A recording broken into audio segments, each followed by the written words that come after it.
नमस्कार। आज आपण बनवणार आहोत खमंग अशी तिळाची चटणी।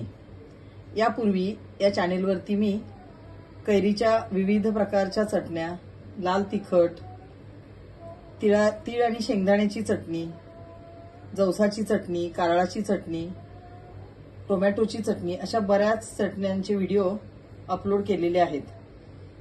ते जर तुम्ही पाहिले नसतील तर त्याची लिंक मी खाली डिस्क्रिप्शन बॉक्समध्ये देते, ते तुम्ही जरूर पहा। तर आज आपण बनवणार आहोत तीळ आणि खोबऱ्याची चटणी। त्यासाठी लागणारे साहित्य पहा। 1 वाटी तीळ, खोबऱ्याचे थोडेसे तुकडे घेतलेले आहेत तिथं, हे कमी जास्त झाले तरी चालतात। 1 चमचा जिरे, चवीपुरतं मीठ। या लसूण पाकळ्या मोठ्या आहेत त्यामुळे मी त्या मोजून 9 ते 10 घेतलेल्या आहेत आणि थोडंसं लाल तिखट। तर हे सर्व साहित्य अजिबात तेल वगैरे न घालता आपण भाजून घेणार आहोत। तर सर्वप्रथम आपण तीळ भाजून घेऊया। तीळ भाजत असताना गॅसची फ्लेम अतिशय कमी ठेवायची आहे, नाहीतर तीळ खालून जळतात आणि वरती कच्चे राहतात। तर कमी फ्लेमवरती आपण हे सर्व तीळ भाजून घेऊया। तर अतिशय मंद आचेवरती आपण हे तीळ भाजलेले आहेत।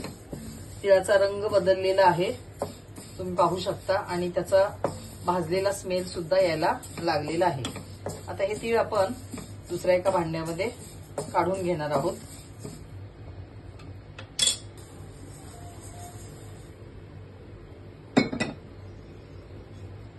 आता यामध्येच आपण जिरे भाजून घेऊया। आता आपली कढई गरम झालेली आहे त्यामुळे गॅसची फ्लेम न वाढवता जिरे फक्त कडक बनवून घ्यायचे आहेत। तर आपले जिरे सुद्धा भाजलेले आहेत, त्याचाही स्मेल आपल्याला येतोय आणि त्याचाही रंग बदललेला आहे।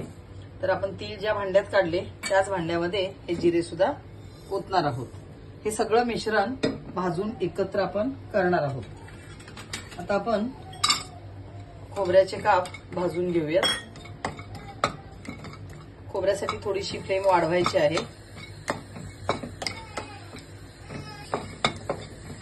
तर खोबरं जास्त करपेपर्यंत वगैरे भाजायचं नाही, थोडंसं कडक झालं की ते काढून घ्यायचंय। ते जास्त कच्चं असेल किंवा कच्चंच घातलं तर त्याचा खोबऱ्याचा वास येतो, म्हणून थोडंसं ते गरम करून घ्यायचंय। तेही आपण याच मिश्रणामध्ये काढून घेऊया।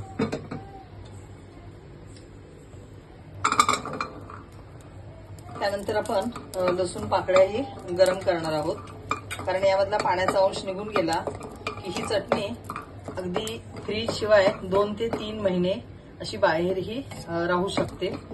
तर या लसूण पाकळ्या फक्त गरम करायच्या आहेत, भाजायच्या नाहीयेत। तर या लसूण पाकळ्या आपण गरम करून घेतलेल्या आहेत। तुम्ही पहा याच्यावरती लालसर असे डाग दिसतायत। आता हा लसूणही या मिश्रणामध्ये आपण टाकणार आहोत। आता हे सर्व साहित्य थंड होईपर्यंत आपण असंच ठेवणार आहोत। थंड झाल्यानंतर मिक्सरच्या भांड्यामध्ये आपण ते हळूहळू मिक्सर फिरवून बारीक करून घेणार आहोत। सलग मिक्सर फिरवायचा नाही, नाहीतर मग तिळामधून तेल बाहेर पडतं आणि चटणी चिकट होते। तर हे भाजून घेतलेलं सर्व मिश्रण आपण मिक्सरच्या भांड्यामध्ये घेऊया।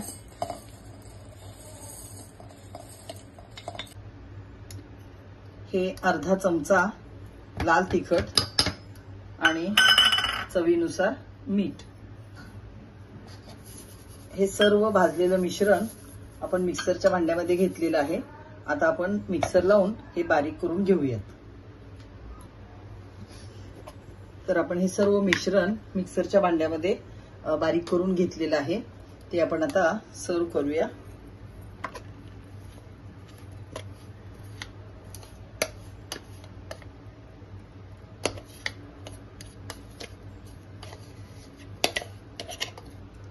तर आपली ही तिळाची चटणी खाण्यासाठी तयार झालेली आहे। ज्वारीची भाकरी, चपाती, बाजरीची भाकरी किंवा डाळ भाताबरोबर सुद्धा आपण ही चटणी तोंडी लावू शकतो। तर व्हिडिओ जरूर पहा आणि या पद्धतीने तिळाची चटणी बनवून पहा। त्याचबरोबर खाली डिस्क्रिप्शन बॉक्समध्ये दिलेली लिंक जरूर पाहून रेसिपीज कशा वाटल्या ते कमेंट बॉक्समध्ये कळवायला विसरू नका. धन्यवाद.